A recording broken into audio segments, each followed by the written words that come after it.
ಕಳೆದ 2 ವರ್ಷದ ಹಿಂದೆ ಹುಬ್ಬಳ್ಳಿ ನಗರದಲ್ಲಿ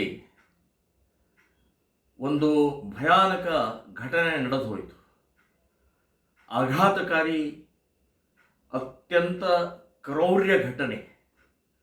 ನೇಹಾ ಹಿರೇಮಠ್ ಅನ್ನುವಂಥ ಒಬ್ಬ 19 ವಯಸ್ಸಿನ ಹುಡುಗಿಯನ್ನು 23-24 ಬಾರಿ ಚಾಕುವಿನಿಂದ ಹಗಲೇ ಅವಳ ಕೊಲೆಯನ್ನು ಮಾಡಿದರು. ಒಬ್ಬ ಮುಸ್ಲಿಂ ಯುವಕ ಇಡೀ ದೇಶದಲ್ಲಿ ಬಹಳ ದೊಡ್ಡ ಪ್ರಮಾಣದಲ್ಲಿ ಚರ್ಚೆ ಆಯಿತು, ಆಕ್ರೋಶ ವ್ಯಕ್ತಪಡಿಸಿದರು. ಕೇಂದ್ರದ ಗೃಹ ಮಂತ್ರಿ ಬಂದು ಹೋದರು, ರಾಜ್ಯದ ಮುಖ್ಯಮಂತ್ರಿ ಬಂದರು. ಸೊ ಎಲ್ಲರೂ ಕೂಡ ಬಂದು ಹೋದಂಥ ಸಮಯದಲ್ಲಿ ಆಕ್ರೋಶ ವ್ಯಕ್ತಪಡಿಸಿ ಕೂಡಲೇ ಯಾವ ವ್ಯಕ್ತಿಯಿಂದ ಹಲ್ಲೆ ಆಗಿದೆ, ಕೊಲೆ ಆಗಿದೆ, ಆ ವ್ಯಕ್ತಿಗೆ ಗಲ್ಲು ಶಿಕ್ಷೆ ಆಗಬೇಕು ಅನ್ನುವಂಥದ್ದು ಎಲ್ಲರ ಮನಸ್ಸಿನಲ್ಲಿ ಆಕ್ರೋಶವನ್ನು ವ್ಯಕ್ತಪಡಿಸಿದ್ರು. ಮಾನ್ಯ ಮುಖ್ಯಮಂತ್ರಿಗಳು ಕೂಡ ಹೇಳಿದರು, 3 ತಿಂಗಳಲ್ಲಿ ಫಾಸ್ಟ್ ಟ್ರ್ಯಾಕ್ ಮೂಲಕ, ಕೋರ್ಟಿನ ಮೂಲಕ ಶಿಕ್ಷೆ ಕೊಡ್ತೀವಿ ಅಂತನ್ನುವಂಥದ್ದು. ನಾಳೆ ಬರುವಂಥ ಏಪ್ರಿಲ್ 22ಕ್ಕೆ ಏಪ್ರಿಲ್ ತಿಂಗಳಲ್ಲಿ 3 ವರ್ಷ ಆಗುತ್ತೆ. ನೀವು ಮಾನ್ಯ ಮುಖ್ಯಮಂತ್ರಿಗಳಾಗಲಿ ಅಥವಾ ಆಕ್ರೋಶ ವ್ಯಕ್ತಪಡಿಸಿದಂಥ ಎಲ್ಲ ರಾಜಕೀಯ ನಾಯಕರಾಗಲಿ ಇವತ್ತು ಮರೆತು ಬಿಟ್ರು, ನ್ಯಾಯಾಲಯ ಮರೆತಿಲ್ಲ. ಮತ್ತು ಇನ್ನೊಂದು ವಿಶೇಷವಾಗಿ ನಾನು ಈ ಸಂದರ್ಭದಲ್ಲಿ ಹೇಳಲೇಬೇಕಾದದ್ದು ಅಂದರೆ, ಮುಸ್ಲಿಮ ಸಮಾಜದವರು ಕೂಡ ಇದರ ವಿರುದ್ಧ ಆಕ್ರೋಶ ವ್ಯಕ್ತಪಡಿಸಿ ಎಲ್ಲವನ್ನೂ ಹೇಳಿ ಕೊನೆಗೆ ಅವರು ಹೇಳಿದಂಥದ್ದು, ಈ ಸಂದರ್ಭದಲ್ಲಿ ಈ ಹುಡುಗನಿಗೆ ನಾವು ಯಾರ ಕಡೆಯಿಂದನೂ ಯಾವ ಮುಸ್ಲಿಂ ವಕೀಲರ ಕಡೆಯಿಂದ ವಕಾಲತ್ತು ಹಾಕೋಲ್ಲ ಅಂತನ್ನುವಂಥದ್ದು ಹೇಳಿದರು. ಮುಸ್ಲಿಮರು ಅವತ್ತಿನ ಆ ವಾಕ್ಯವನ್ನು ನಡೆಸ್ಕೊಂಡು ಬರಲಿಲ್ಲ, ಉಳಿಸ್ಕೊಂಡು ಬರಲಿಲ್ಲ. ಮಾನ್ಯ ಮುಖ್ಯಮಂತ್ರಿಗಳು ಕೂಡ ಉಳಿಸ್ಕೊಂಡು ಬರಲಿಲ್ಲ, ಯಾವ ರಾಜಕೀಯ ಪಕ್ಷದವರು ಉಳಿಸ್ಕೊಂಡು ಬಂದಿಲ್ಲ.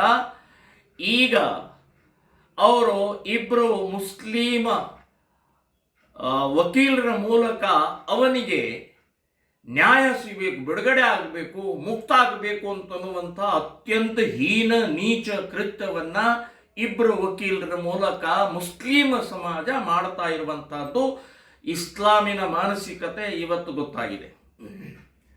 ಸೊ ಹಿಂದೂ ಸಮಾಜ ಇದನ್ನು ಅರ್ಥ ಮಾಡ್ಕೊಳ್ಬೇಕಾಗಿದೆ. ಹೇಗೆ ನಾಟಕ ಮಾಡ್ತಾರೆ, ಹೇಗೆ ಇವರು ಬಣ್ಣ ಬದಲಾಯಿಸ್ತಾರೆ ಅಂತ ಅನ್ನೋದು ನೀವು ತಿಳ್ಕೊಳ್ಬೇಕಾಗಿದೆ. ಒಬ್ಬ ಕೊಲೆಗಡಕನನ್ನ ಬಿಡುಗಡೆ ಮಾಡೋಗೋಸ್ಕರ ಇವತ್ತು ಇಬ್ಬರು ವಕೀಲರು 3 ಬಾರಿ ಅವನಿಗೆ ಜಾಮೀನು ಕೊಡಿಸೋಕ್ಕೆ ಹೈಕೋರ್ಟ್ವರೆಗೆ ಹೋಗ್ತಾರೆ. 3 ಬಾರಿ ನ್ಯಾಯಾಲಯ ಛೀಮಾರಿ ಹಾಕಿ ರಿಜೆಕ್ಟ್ ಮಾಡುತ್ತೆ.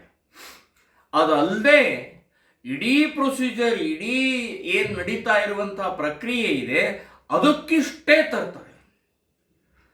ಸೊ ಆ ಸ್ಟೇ ಕೂಡ ಇವತ್ತು ನಮ್ಮ ಒಬ್ಬ ಹಿಂದೂ ಲಾಯರ್, ಅಂದರೆ ನೇಹಾ ಹಿರೇಮಠ್ ನ್ಯಾಯ ಸಿಗಬೇಕು ಅಂತೇಳಿ ಹೋರಾಟ ಮಾಡ್ತಾ ಇರುವಂಥ ಸನ್ಮಾನ್ಯ ಶ್ರೀ ಅಡ್ವೊಕೇಟ್ ರಾಘವೇಂದ್ರ ಅವರ ಅತ್ಯಂತ ಪ್ರಾಮಾಣಿಕವಾದಂಥ ಹೋರಾಟದ ಪರಿಣಾಮದಿಂದ ಬೇಲ್ಗಳು ರಿಜೆಕ್ಟ್ ಆಗಿದ್ದಾವೆ. ಅಷ್ಟೇ ಅಲ್ಲ, ಇವತ್ತು ಅವರ ಏನು ಒಂದು ಪ್ರೊಸೀಜರಿಗೆ ಸ್ಟೇ ತಂದಿದ್ದು ಕೂಡ ವೆಕೇಟ್ ಆಗಿದೆ, ರಿಜೆಕ್ಟ್ ಆಗಿದೆ.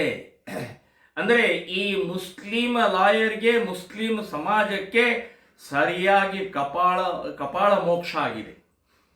ಸೊ ಇದನ್ನು ಅರ್ಥ ಮಾಡ್ಕೊಳ್ಬೇಕಾಗಿದೆ. ನಾನು ಒಂದು ರಾಘವೇಂದ್ರ ಅವರಿಗೆ ಅಭಿನಂದನೆಗಳನ್ನು ಹೇಳ್ತಾ ಇದ್ದೀನಿ. ಎರಡನೇದು, ಈ ರೀತಿಯ ಪ್ರವೃತ್ತಿಗೆ ಹೇಗೆ ಯಾವ ರೀತಿಗೆ ಇವರು ಮಾನ್ಯತೆ ಕೊಡ್ತಾರೆ, ಅವತ್ತಿನ ಸಂದರ್ಭದಲ್ಲಿ ಯಾವ ರೀತಿ ನಡ್ಕೊಳ್ತಾರೆ. ಕಾಂಗ್ರೆಸ್ನವ್ರು ಇರೋದೇ ಮುಸ್ಲಿಮರಿಗೋಸ್ಕರ, ಕಾಂಗ್ರೆಸ್ನವ್ರು ಇರೋದೇ ಮುಸ್ಲಿಮರು ಓಟ್ಗೋಸ್ಕರ. ಅದು ಯಾವುದೇ ಕೊಲೆ ಇರಲಿ, ದರೋಡೆ ಇರಲಿ, ಡ್ರಗ್ ಇರಲಿ, ಇನ್ಯಾವುದೇ ಇರಲಿ, ಅದು ಮುಸ್ಲಿಂ ಪರವಾಗೇ ನಿಂತ್ಕೊಳ್ಳುವಂಥ ಮಾನಸಿಕತೆ ಇದೆ ಅಂತನ್ನೋದು ಈ ಕೇಸ್ನಲ್ಲಿ ಗೊತ್ತಾಗುತ್ತೆ. ಅಷ್ಟೇ ಅಲ್ಲ, ಮುಸ್ಲಿಂ ಸಮಾಜ ಕೂಡ ಹೇಗೆ ತನ್ನ ಒರಿಜಿನಲ್ ಇಸ್ಲಾಮಿಕ್ ಮಾನಸಿಕತೆ ಇದೆ ಅಂತನ್ನೋದು ಇದು ಒಂದು ಉದಾಹರಣೆಯನ್ನು ತಮ್ಮ ಮುಂದೆ ಇಟ್ಟಿದ್ದೀನಿ. ನಾನು ಇನ್ನೊಮ್ಮೆ ಇಸ್ಲಾಮಿನ ಮಾನಸಿಕತೆ ಮತ್ತು ಕಾಂಗ್ರೆಸ್ಸಿನ ಮಾನಸಿಕತೆ ಇದನ್ನು ಬಯಲಾಗಿದೆ ಅಂತನ್ನುವಂಥದ್ದು ಹಿಂದೂ ಸಮಾಜ ಅರ್ಥಕೊಳ್ಬೇಕು ಅಂತ ಇಷ್ಟೇ ಈ ಸಂದರ್ಭದಲ್ಲಿ ಹೇಳ್ತಾ ಇದ್ದೀನಿ. ಜೈ ಶ್ರೀ.